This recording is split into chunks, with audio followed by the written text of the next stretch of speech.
حبیب جالب کی ہلاکت کے بعد بلوچستان اور پاکستان بھر میں لوگوں کی زندگی متاثر ہوئی ہے، لیکن خاص طور پر بلوچستان میں لوگوں کی زندگی متاثر ہونے کی ایک لمبی تاریخ ہے۔ کیا اس میں متعدد فوجی آپریشن جو پاکستان کی آزادی کے بعد سے لے کر اب تک بلوچستان میں ہوئے ان کا کوئی کردار ہے؟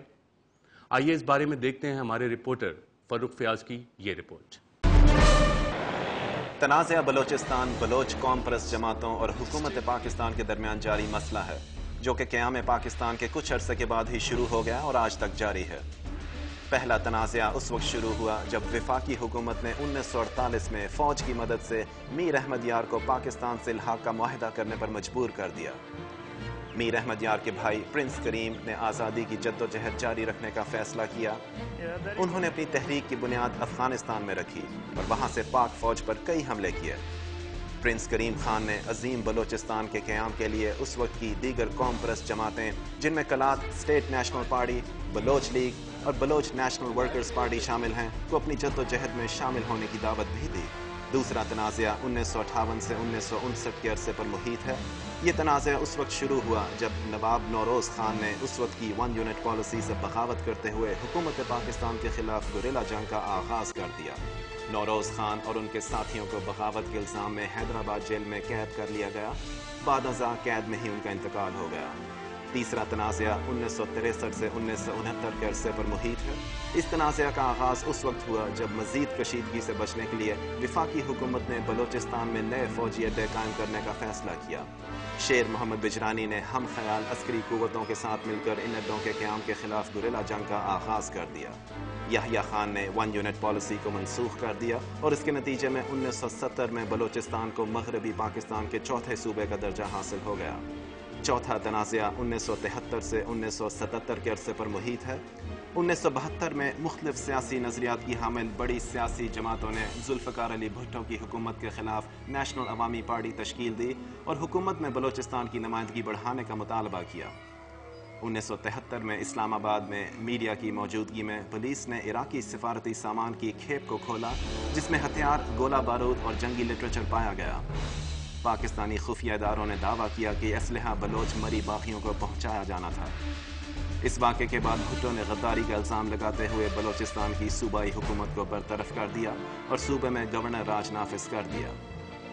صوبائی حکومت کی برطرفی کے نتیجے میں صوبے میں مسلح بغاوت کا آغاز ہو گیا۔ پانچواں تنازع 2004 سے شروع ہوا اور آج تک جاری ہے۔ 2005 ہی میں نواب اکبر بگٹی اور میر بلاچ مری نے حکومت پاکستان کو 15 نکاتی ایجنڈا پیش کیا، جس میں صوبے کے وسائل پر زیادہ اختیارات اور صوبے میں فوجی اڈے بنانے پر پابندی لگانا شامل تھے۔ اگست 2006 میں بلوچ رہنما نواب اکبر بگٹی ہلاک ہو گئے اور آج بلوچ تنازع سے ہی منسلک ایک اور واقعہ ہوا، جس میں بلوچستان نیشنل پارٹی کے مرکزی سیکریٹری جنرل اور سابق سینیٹر حبیب جالب کو نامعلوم مسلح موٹر سائیکل سواروں نے فائرنگ کر کے جاں بحق کر دیا۔ فرخ فیاض، ڈان نیوز، اسلام آباد۔ سن 2010 میں ٹارگٹ کلنگز کے اہم واقعات بلوچستان میں نمودار ہوئے۔ آئیے دیکھتے ہیں ماورا حسن کی یہ رپورٹ۔